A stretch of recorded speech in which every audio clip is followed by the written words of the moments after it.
Hello guys, कैसे हैं आप लोग। आई होप कि आप सभी लोग ठीक होंगे। मैं हूं अभिषेक और आप देख रहे हैं स्टडी विद अभिषेक। गाइस, जैसा कि मैंने बहुत टाइम पहले ही आप लोगों से बोल दिया था कि अब मैं आप लोगों को इंग्लिश की भी वीडियोस दूंगा, तो अभी आज पहला वीडियो जो कि आर्टिकल्स को लेकर के है। और इस वीडियो को देखने के बाद आर्टिकल्स से रिलेटेड जितने भी डाउट्स होंगे आपके ए और एन के रिगार्डिंग, अभी सिर्फ ए और एन के बारे में बताऊंगा, वो सब क्लियर हो जाएंगे। यानी कि सब कुछ क्लियर करने की कोशिश की है मैंने इस वीडियो में। आगे आप देखेंगे तो आपको समझ में आएगा। बाकी लास्ट में जरूर आप लोग बताना वीडियो को देखने के बाद कमेंट सेक्शन में कमेंट करके कि आपको कैसी लगी ये वीडियो। और साथ ही साथ अगर कोई और है आप जानते हैं उसे और जो कि इंग्लिश पढ़ना चाहता है, तो आप लोग सजेस्ट कर सकते हैं और शेयर कर सकते हैं वीडियोस को। तो शुरू करेंगे हम आज की वीडियो को, लेकिन उससे पहले बोलना चाहूंगा कि अगर आप चैनल पे नए हो और ऐसी ही वीडियो सबसे पहले पाना चाहते हो तो चैनल को सब्सक्राइब जरूर कर लेना। चलिए शुरू करते हैं। तो गाइस, इतना तो आप सभी लोगों को पता होगा कि ए, एन और दी को आर्टिकल्स कहा जाता है। इन तीनों को आर्टिकल्स बोला जाता है और यही आर्टिकल होते हैं। और इनका जो प्रयोग है वो नाउन के पहले होता है और ये एक एडजेक्टिव्स हैं। ये भी याद रखिएगा, अगर आपको नहीं पता है तो ये एडजेक्टिव्स हैं। इन्हें मॉडर्न ग्रामर में डिटरमाइनर्स भी बोला जाता है। डिटरमाइनर्स इन्हें ही बोला जाता है। अब देखिए, ये जो ए और एन है, इसमें क्या होता है, ये एक इंडेफिनिट आर्टिकल्स हैं। इंडेफिनिट आर्टिकल्स का मतलब ये होता है कि ये किसी नाउन की पोजीशन को इंडेफिनिट या फिर अनिश्चित यानी कि अनसर्टेन करते हैं। ये अनसर्टेन करते हैं यानी अनिश्चित करते हैं। यानी कि अगर किसी नाउन को अनसर्टेन यानी कि अनिश्चित बनाना हो तो उसके पहले ए या फिर एन का प्रयोग किया जाता है। इतना समझ गए आप लोग।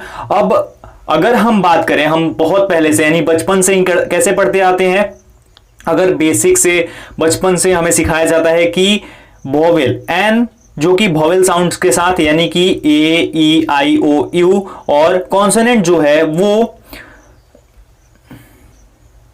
और ए जो है वो कॉन्सोनेंट साउंड के साथ यानी ए, ई, आई, ओ, यू को छोड़ करके बाकी सभी के साथ। यानी कि जहां पे भी वोवेल साउंड्स होंगे वहां पे एन का प्रयोग किया जाएगा उसके पहले, और जहां पे भी कॉन्सोनेंट साउंड से होने वाला कोई नाउन होगा वहां पे ए का प्रयोग किया जाएगा। अब गलती कहां पे होती है, जब हम कोई भी एग्जाम लाइक डिफेंस के एग्जाम्स देने लगते हैं तो उसमें ये चीजें नहीं चलती है। और वहां पे अगर कैंडिडेट ये चीज देख करके यानी कि जो फर्स्ट लेटर को देख करके कि वॉवेल है या फिर कॉन्सोनेंट है और क्वेश्चन को कर देते हैं ए और एन का प्रयोग कर देते हैं, तो गलती हो जाती है और हम उसे सही नहीं कर पाते हैं, उसका मार्क्स गेन नहीं कर पाते। हमें लगता है कि हमने सही किया है लेकिन एक्चुअल में वो चीज गलत होती है। तो देखिए क्या होता है कि ये तो वॉवेल साउंड्स हो गए ए, ई, आई, ओ, यू। साथ ही साथ हिंदी वॉवेल जो होते हैं वो अ, आ, ई, ये जो होते हैं ये हिंदी वॉवेल होते हैं। अब इससे भी जो स्टार्ट होंगे वहां पे भी एन का प्रयोग किया जाता है। और साथ ही साथ जैसे कॉन्सोनेंट साउंड्स होते हैं जो कि ए लगता है जिनके पहले, उसमें भी हिंदी कॉन्सोनेंट्स भी जो होते हैं यानी स्वर और व्यंजन। तो हिंदी कॉन्सोनेंट्स में भी क, ख से लेकर के ज्ञ तक जो भी है उनमें भी ए का प्रयोग होता है। अब इसको हम जानेंगे कैसे, समझेंगे कैसे कि वो जो है वहां पे एन होगा, ए होगा। ये थोड़ा सा हमें पेचीदा लगने लगता है शुरू में, लेकिन अगर आप आगे जाएंगे और इस चीज को समझेंगे, आगे बताऊंगा तो आपको बहुत ही इजी लगेगा और आपका जो डाउट है और जो गलती आप लोग करते हैं वो कभी लाइफ में नहीं करेंगे। तो चलिए आगे बढ़ते हैं और अब हम इसका प्रयोग कैसे करते हैं वो बताते हैं। तो दोस्तों, मैंने कुछ एग्जाम्पल्स आप सभी के लिए लिया है।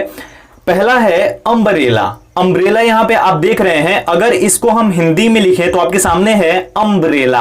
अम्ब्रेला में क्या अ आ जाता है। दैट मीन्स कि अगर हम पीछे जाकर के उस चीज को देखेंगे, अगर आप समझ नहीं पाए हैं तो पीछे जाइए एक बार फिर से उसे देखिए, तो अ जो है अ से लेकर के अ, आ, ई, ये जो है कि अम्ब्रेला के पहले एन का प्रयोग किया जाएगा यानी एन अम्ब्रेला होगा। इसी प्रकार से अगर हम आगे बढ़ते हैं तो हमारे सामने अब है यूनिवर्सिटी।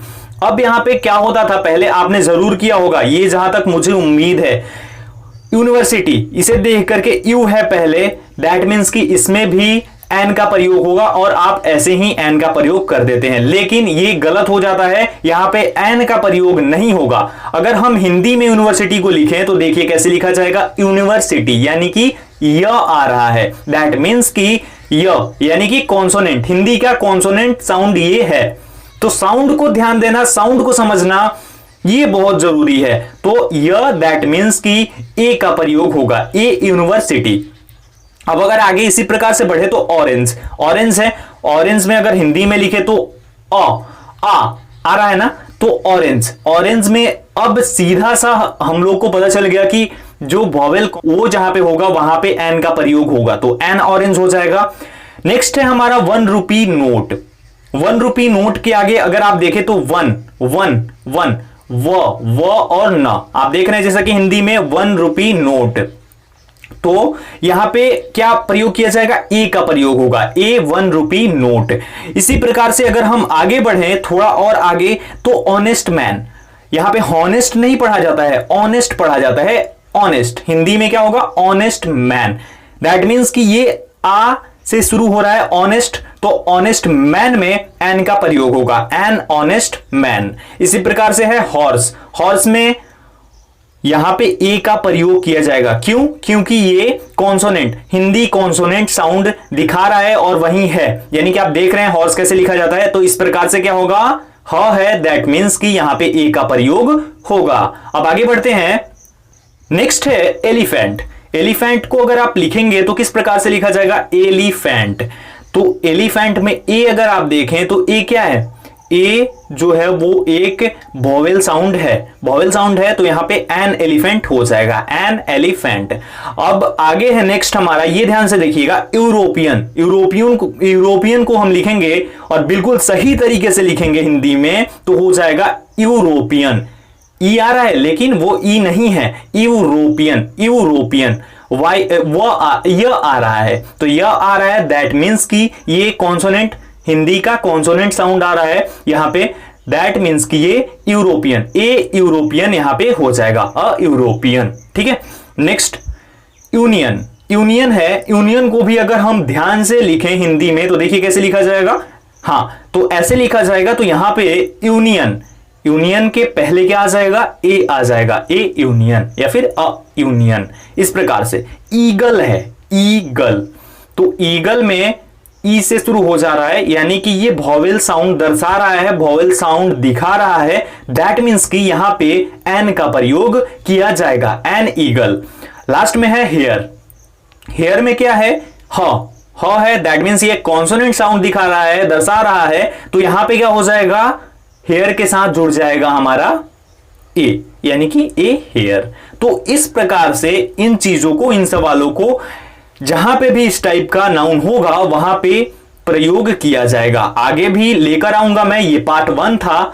उम्मीद करता हूं कि आपको ये वीडियो पसंद आई होगी। अगर आपको वीडियो पसंद आई हो तो वीडियो को लाइक और शेयर जरूर करना, ताकि ज्यादा से ज्यादा लोगों के पास पहुंच सके। और आप अगर पहले से टेंशन में थे कि कहां से इंग्लिश की तैयारी करें तो घबराने की जरूरत नहीं है, हर एक चीज अब आपको यहां पे मिलेंगी, अवेलेबल होंगी। इस वीडियो में इतना ही, मिलता हूं एक और वीडियो के साथ। तब तक अपना ख्याल रखिए, अपनी फैमिली का ख्याल रखिए, घर पर रहिए, सुरक्षित रहिए, stay home stay safe. Thank you so much.